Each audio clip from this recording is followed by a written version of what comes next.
在这道声音说完后，万界的强者从开始的震惊到现在的万分惊骇，个个神色一变，就像是见到了他们无比膜拜的神圣存在一般。那2位应该就是应龙神族的双龙尊主了，他们的应龙之力的波动真的好强。神罗殿殿主和天罗殿殿主纷纷双拳紧握，感受到了来自应龙之力的霸道气息。因为应龙之力可不是寻常的龙族力量，而是大宙诞生时所同时孕育出来的初始本源之一。龙族的最终进化，果然是整个大宙间最强。2大殿主仿佛对应龙的由来非常的清楚，还是说在那一次的神罗殿出现异象之后，不仅和天罗殿殿主的关系变成亲切，而且似乎还知晓了很多关于上界神界域各大神族的信息，使得2大殿主也变得异常的神秘起来。随着时间的流逝，万界上空已经布满了诸多强者的身影，来自神界域的神族大能也出现了不朽神族和应龙神族。突然，空间的颤动愈演愈烈，仿佛连天地都为之颤抖，空间的涟漪激荡开来，2个深不见底的空间裂缝凭空出现，远远望去像极了是天地间的伤痕。一方代表着毁灭的诡异气息从其中一个空间裂缝中溢散出来，而另一个则散发出神圣的气息。这2种力量在虚空中形成鲜明对比，仿佛是天平在无声地衡量着双方的重量。紧接着，几十道身影如闪电般出现在空间裂缝之前，身穿一袭黑色衣袍的身影面无表情，眼中透出诡异的光芒，仿佛与黑暗力量同源，即便是神之力量在黑暗力量面前都会被侵蚀。而身穿尊贵金袍的那些身影则神情肃穆，头戴帝冠，冠上的珠玉轻轻颤动，散发出庄严的神圣气息，彰显着他们无可置疑的权威和力量。空气中弥漫着紧张而又凝重的气氛，每道身影都隐隐散发出极其恐怖力量波动，那股波动堪比玄妙。黑色衣袍的一方如同夜空中最亮的星，而金袍的一方则如同日光中最耀眼的金辉，两者相映成辉，非常的调和。万界的强者见到这2大势力的强者出现，立马露出惊恐之色，因为他们正是神州的超神巨无霸势力的神奇联盟和神级超神势力的灭神府。天穹之上，神奇联盟这一方以金地天盟主为首，9大副盟主环绕其旁，如同众星拱卫，气势非凡。他们的身影似乎与天地融为一体，散发出大道主神级别的道法气息，那是一种凌驾于半道神之上的恐怖存在，领悟了大宙中玄妙的大道之法。灭神府则是以灭神副盟主为首，在其身后还有着足足11道身影，如同黑影般散布在四面八方，他们的气息诡异而不可捉摸，每个动作都蕴含着毁灭性的诡异力量。他们的眼神冷漠无比，仿佛看透了世间一切虚妄，手中的武器在虚空中留下一道道金红般的光芒轨迹。而且在副盟主的两旁站着2道全身被黑色衣袍包裹起来的诡异身影，头戴一顶黑帽，刚好被黑帽遮掩，看不清他真实样貌，但是在他们的身上却是散发出无比可怕的毁灭气息。诸神万界的强者们面对这2大势力的同时出现，面色也在这一刻发生了骤变，神色间充满了难以言喻的恐惧震撼。他们深知眼前这些人物每一位的实力都有着左右万界命运的恐怖力量，足以令整个诸神万界颤抖。4大超神巅峰势力的殿主投去惊异的目光，阴阳殿殿主却是带着颤声说道：神奇联盟的9大副盟主竟然在这10年的时间里居然全部领悟完整大道，迈入了大道之境。天罗兄，你有没有感受到不仅那9大副盟主的实力迈入了大道之境，就连金地天盟主的实力也有了巨大的提升？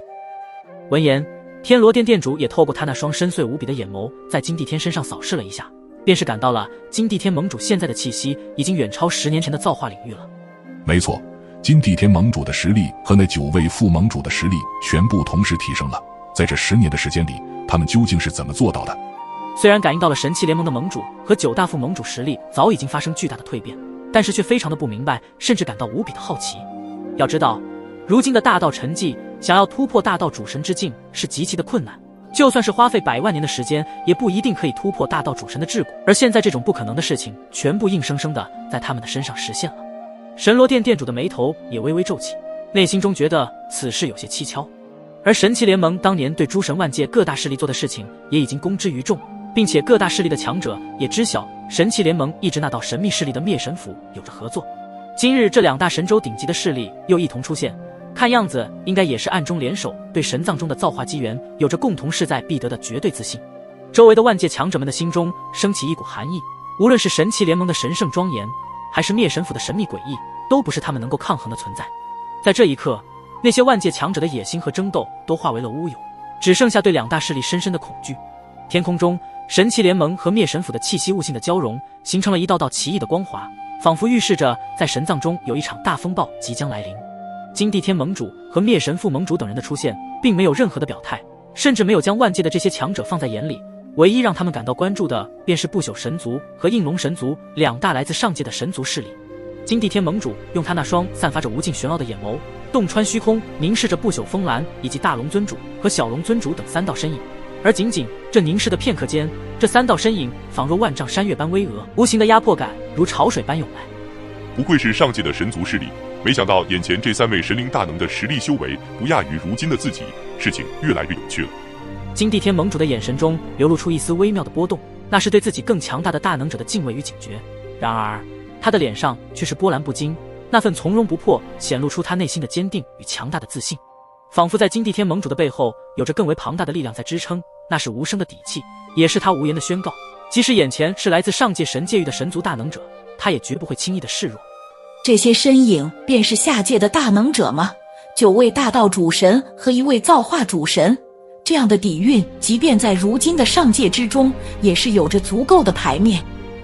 不朽风兰身为不朽神族现任神族长，对于神器联盟如今的底蕴也带着一丝称赞。如果换作是10年前，神器联盟的底蕴在这些神族势力的眼中，不过是一挥手就能够彻底瓦解。而现在，有着足足诞生了9位大道主神级别的副盟主和1位在造化领域又有突破的金地天盟主，这样的阵容虽然并不能对神族势力造成什么影响，但是对方的底蕴也算是不弱了。但他们的目光在神器联盟的这些人身上扫过后，就将目光焦聚在了灭神府那一群黑衣身影上。对方的那种诡异的气息，让他们对灭神府有了特殊的关注。竟然有着如此诡异的气息，而且充满着暗黑之气，他们难道是暗黑魔物吗？大龙尊主表情微凝，似乎在第一时间就感应出了灭神府这些黑衣身影上的诡异暗黑之气。小龙尊主身上的恐怖气息不自觉地缓缓散发出来，那是对暗黑魔物的一股无法忘记的憎恨。错不了，在我们应龙神族没有关注到下界的千万载时间里，这些暗黑魔物居然也一直存在于下界之中，而且对方的目标也是神藏，绝不能让他们在神藏中得到一样东西。感受到小龙尊主体内即将暴走的可怕波动，大龙尊主立马将手放在他的肩膀上拍了拍。别着急动怒，既然对方能够在今日现身，自然也知晓我们神族下界，而从对方如此平静的神态下，这就证明了他们有着绝对的把握，不怕我们。虽然那为首的那道身影其实力只有大道极限，但我总感觉有些不对劲，似乎他们这种出奇的平静让我感到有一种不好的预感。如果现在过去也只会打草惊蛇，不如在进入神藏后，我们再对这些灭神府的魔物出手也来得及。而且今日我们下界主要的目的先去完成，只要得到神藏中的一样东西，就能够进入暗黑魔渊，救出神族长的神魂了。到那时，我们应龙神族的神族长回归，就算是对方来一位魔神，也能够应对。